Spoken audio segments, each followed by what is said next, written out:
They Know Pigs Would Die, Chapter 15. Here we go. Papa lived through the winter. He died in his sleep in the barn on the 3rd of May. He was always up before I was, and when I went out to the barn that morning, all was still. He was lying on the straw bed that he rigged for himself, and I knew before I got to him that he was dead. Papa? I said his name just once. It's all right. You can sleep in the morning. No cause to rouse yourself. I'll do the chores. No need to work anymore. You just eat. You just rest. I fed and watered Solomon and Daisy and milked her. Then I threw some grain to the hens, made sure they had water, and collected the eggs. One was still wet from laying. I remember there were only 7 eggs, 5 whites and 2 brown. I wiped off the specks and carried them up the hill to the cellar. Then I went to the kitchen, where Mama and Aunt Carrie were already moving about. Now that I was 13, I was taller than both of them. I put an arm around each one of them and held them close to me. Put my meal in a basket, I said. I'm taking Solomon into town to see Mr. Wilcox. Papa won't be coming up for breakfast. Not this morning, not ever again. I'll be back in about 2 hours, but first I'll stop and tell Maddie and Hume and some others. You go, Mama said. Carrie and I will make do just fine.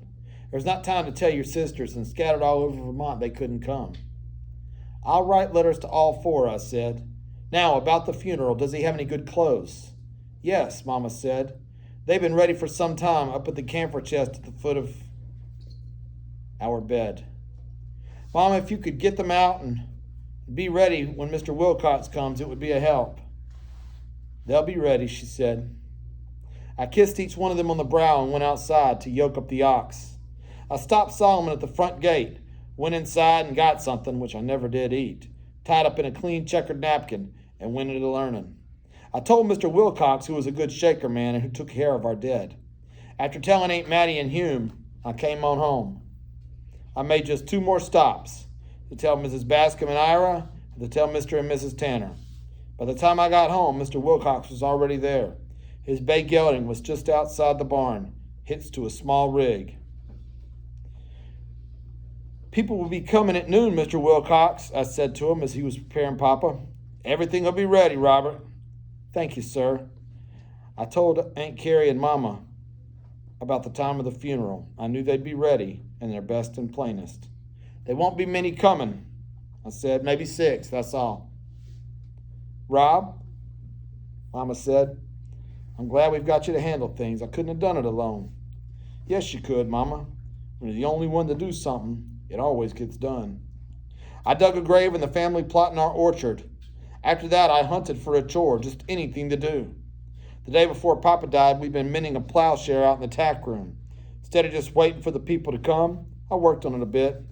Just about got it righted. Before I walked out of the tack room, I noticed something I had not took note of previous. It was the handles of Papa's tools. Most of the tools were dark with age, and their handles were a deep brown, but where Papa's hands had took a purchase on them, they were lighter in color, almost gold. The wear of his labor had made them smooth and shiny, where his fingers had held each one. I looked at all the handles of his tools. It was real beautiful the way they were gilded by work. As I stood there looking over his tools, I had the hanker to reach out and touch them all, hold them in my hands the same way he did, just to see if my hands were sized enough to take hold. Under his tools, I saw an old cigar box that was gray with dust. Inside was a wore-down pencil stub and a scrap of paper. Unfolding the paper, I saw where Papa had been trying to write his name. One of the Haven Pecks was near to perfect. He almost had the hang of it. Then I went inside to change clothes, as it was almost noon.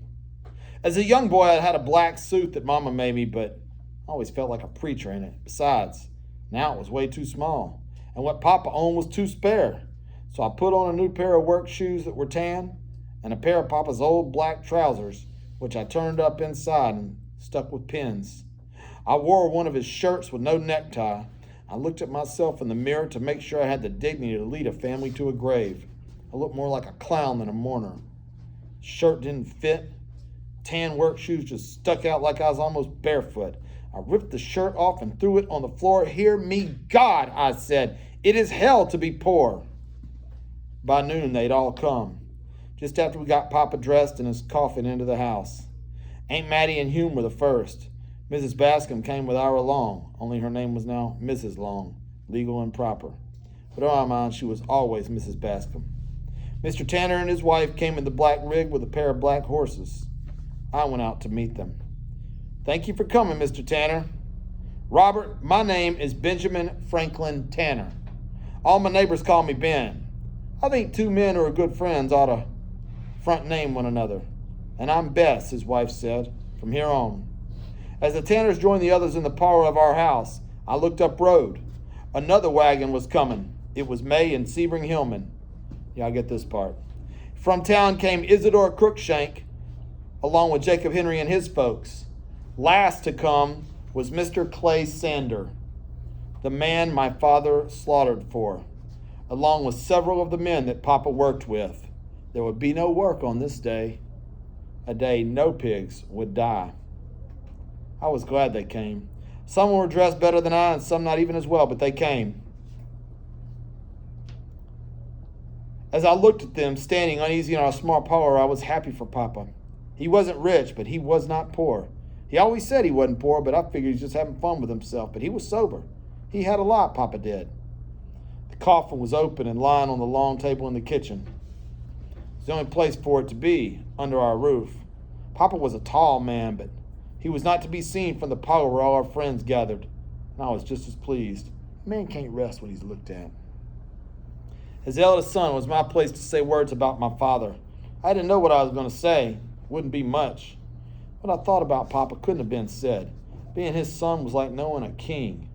Haven Peck, I said, devoted husband and father, working farmer, good neighbor, beloved by wife, 4 daughters, and 1 living son. We are all grateful to know him, and we ask only that his soul enter the kingdom hall, there to abide forever. Mr. Wilcox had coached me a bit as to proper words. We closed the box of raw and painted wood, nailing down the lid. Then 6 of the men raised it up and walked with it out to the grave I dug in the orchard. With lowering ropes, they let it down into the ground onto 2 small crossboards so they could pull out the ropes again. I'd placed 2 shovels there at the open grave. As soon as the coffin was down, Ira Long and Sebring Hillman started to shovel the soil into the hole.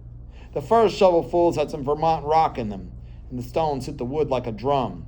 But then, as more and more dirt was added, it sounded softer and softer.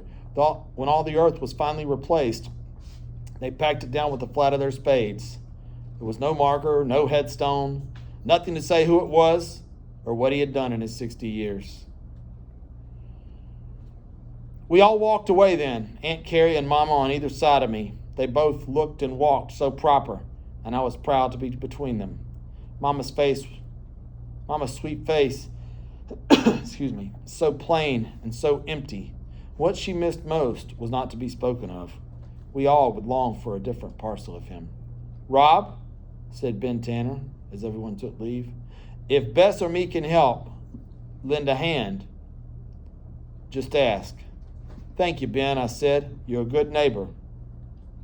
Then they were gone. Mom and Aunt Carrie were busy in the house, scolding each other to keep from weeping.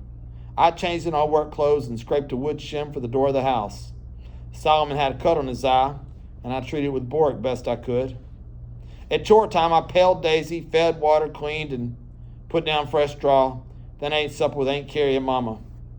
There wasn't much to eat except beans, and we lived on those all winter. Beans and pork, and none of it was easy to swallow. After the supper dishes were washed and dry, I could see how tired Mama looked. Carrie, too, so I sent them upstairs to bed, each with a hot cup of tea. As I knew I couldn't sleep, I put on my coat and walked outside. Took a look at Daisy and Solomon. They were both quiet as vespers. Something brushed against my ankle. It was our barn cat, Miss Sarah, just to say hello before she went out on the meadow to hunt moles. I don't know why I walked out toward the orchard. All the work there was done, but I guess I had to give a good night to Papa and be alone with him. The bugs were out. Their singing was all around me, almost like a choir. I got to the fresh grave, all neatly mounded and pounded. Somewhere down under all that Vermont clay was my father, Haven Peck. buried deep in the land he sweated so hard on and longed to own so much. And now it owned him. "Good night, Papa," I said. "We had 13 good years." That was all I could say. So I just turned and walked away from a patch of grassless land.